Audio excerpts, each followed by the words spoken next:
큐티 가족 여러분 안녕하세요. 오늘 또 하루가 밝았습니다. 잠시 기도하고 오늘의 말씀을 또 나누도록 하겠습니다. 하나님 아버지 감사합니다. 오늘 이 아침에 우리에게 주신 말씀을 묵상하길 원합니다. 말씀을 되뇌이며 그 말씀을 우리 마음에 새기며 또 오늘 하루를 살아갈 때 하나님 말씀이 삶에 투영되어 환난과 어려움과 근심과 걱정들을 이기고도 남을 능력이 되게 하여 주옵소서. 감사드리며 예수님의 이름으로 기도드렸습니다. 아멘. 오늘 우리에게 주신 말씀은 요한복음 16장 16절에서 24절입니다. 16장 16절에서 24절 제가 봉독해 드리겠습니다.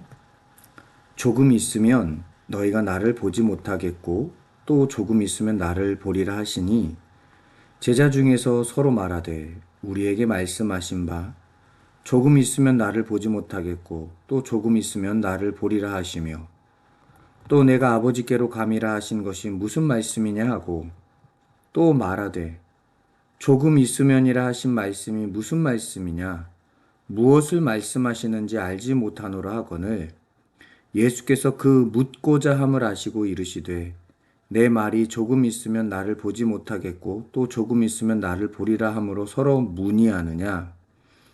내가 진실로 진실로 너희에게 이르노니 너희는 곡하고 애통하겠으나 세상은 기뻐하리라.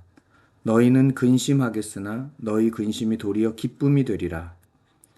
여자가 해산하게 되면 그때가 이르렀으므로 근심하나 아기를 낳으면 세상에 사람 난 기쁨으로 말미암아 그 고통을 다시 기억하지 아니하느니라. 지금은 너희가 근심하나 내가 다시 너희를 보리니 너희 마음이 기쁠 것이요 너희 기쁨을 빼앗을 자가 없으리라. 그날에는 너희가 아무것도 내게 묻지 아니하리라. 내가 진실로 진실로 너희에게 이르노니 너희가 무엇이든지 아버지께 구하는 것을 내 이름으로 주시리라. 지금까지는 너희가 내 이름으로 아무것도 구하지 아니하였으나 구하라. 그리하면 받으리니 너희 기쁨이 충만하리라. 아멘. 오늘 본문은 이렇게 시작합니다. 조금 있으면 너희가 나를 보지 못하겠고 다시 조금 있으면 나를 보리라. 이 말은 제자들에게는 예수님이 십자가로 인해서 그들의 눈에서 사라져 버리는 사건입니다. 말하자면 십자가 사건을 말하고 있는 겁니다. 우리가 아는 것처럼 십자가를 지러 갈 때 실제로 제자들은 예수님을 보지 못합니다. 예수님을 따르다가 예수님이 팔려갈 때 아마 그 순간 제자들은 모든 것이 끝난 것처럼 느껴졌을 겁니다. 예수님이 십자가 지실 때 세상과 제자들의 반응을 예수님은 이렇게 말씀하십니다. 20절인데요. 세상은 기뻐하고 너희는 근심하리라. 예수님의 죽음을 보고 당시 유대 사람 세상은 기뻐합니다. 그런데 예수님을 따르던 제자들은 울고 있습니다. 그런데 울음으로 끝나면 절망이지만 여기서 끝나는 게 아닙니다. 오늘 본문에 보니까 너희 근심이 도리어 기쁨이 되리라 라고 말씀합니다. 여러분 십자가의 은혜가 바로 이겁니다. 역전의 은혜인 것이죠. 왜 십자가가 역전의 은혜일까요? 부활이 있기 때문입니다. 여러분, 하나님은 슬픔을 제거하는 분이 아닙니다. 하나님은 고통을 제거하는 분도 아닙니다.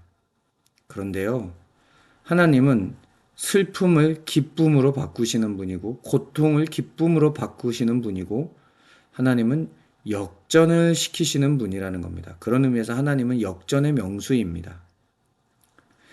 예수님은 이 과정을 설명하기 위해서 엄마가 아이를 출산하는 해산을 비유하십니다. 21절인데요. 여자가 해산하게 되면 그때가 이르렀으므로 근심하나라고 말을 합니다. 저는 저희 아내가 첫째를 낳을 때 옆에서 진통하는 과정을 다 지켜봤습니다. 나중에 들어보니까 뼈 마디마디가 열리는 고통이라고 합니다. 얼마나 큰 고통이겠어요. 이런 고통의 소리를 들은 사람들은 그 고통을 피하고 싶을 겁니다. 저희 아내가 그래서 첫째 아이를 낳고 저희 아내를 문명원 당시 학생부 교사들에게 아이 낳는 거, 결혼하는 것까지 다시 생각해 보라고 한 말이 생각이 납니다. 그만큼 고통스러웠겠죠. 아이 낳는 자, 생명을 낳는 자는 이 고통을 피할 수가 없습니다. 자녀를 출산하기 위해서는 반드시 이 고통을 지나야 합니다. 그런데 그 고통 끝에 생명이 찾아옵니다. 이 생명을 만나면 너무 기쁘죠. 그래서 어머니들이 이 고통이 있었음에도 불구하고 아이를 보고 생명을 보면 고통을 잃어버리기 때문에 둘째를 생각한다고 하잖아요. 여기서 우리는 하나님 안에서 겪는 고통의 의미를 알게 됩니다. 하나님 안에서 겪는 고통은요, 생명을 낳기 위한 고통이고, 구원을 향한 고통이고, 역전을 위한 고통인 겁니다. 제자들은 예수님의 죽음을 앞둔 시점에서 근심을 합니다. 그런데 우리가 잘 아는 것처럼 그 죽음에서 부활이 나오고 구원이 나옵니다. 이것이 하나님의 방식입니다. 우리는 근심이 생기면 절망을 하죠. 그런데 예수님은 말씀하십니다. 조금 있으면 다시 보리라. 보지 못하지만 다시 보게 될 거랍니다. 죽지만 부활하게 될 거라는 겁니다. 이 부활이 우리에게 기쁨으로 다가옵니다. 이 기쁨에 대해서 22절은 이렇게 말씀합니다. 너희 기쁨을 빼앗을 자가 없느니라. 사랑하는 성도 여러분, 지금 우리 삶에 기도에도 응답이 없고 하나님이 느껴지지 않고 모든 것이 무너진 것 같은 그런 상황이 있을 수도 있습니다. 혹은 그런 상황이 닥칠 때가 있습니다. 그때 오늘 말씀을 기억하시고 붙잡기를 소망합니다. 바로 그 고통의 시간, 그 시간은 해산의 시간입니다. 생명 탄생 직전입니다. 그렇게 생명이 탄생되면 우리의 기쁨은 이전과 같지 않게 될 것이고 그 기쁨을 누구도 빼앗지 못하게 될 겁니다. 기도하겠습니다. 하나님 아버지 감사합니다. 오늘도 말씀으로 하루를 시작하게 하셔서 감사합니다. 예수님을 잃어버릴 때 오는 고통, 그렇지만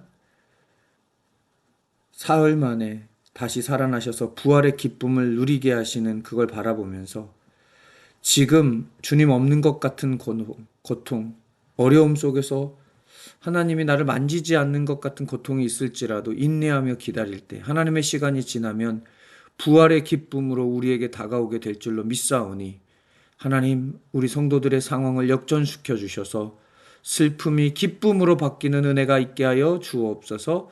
감사드리며 예수님의 이름으로 기도드렸습니다. 아멘.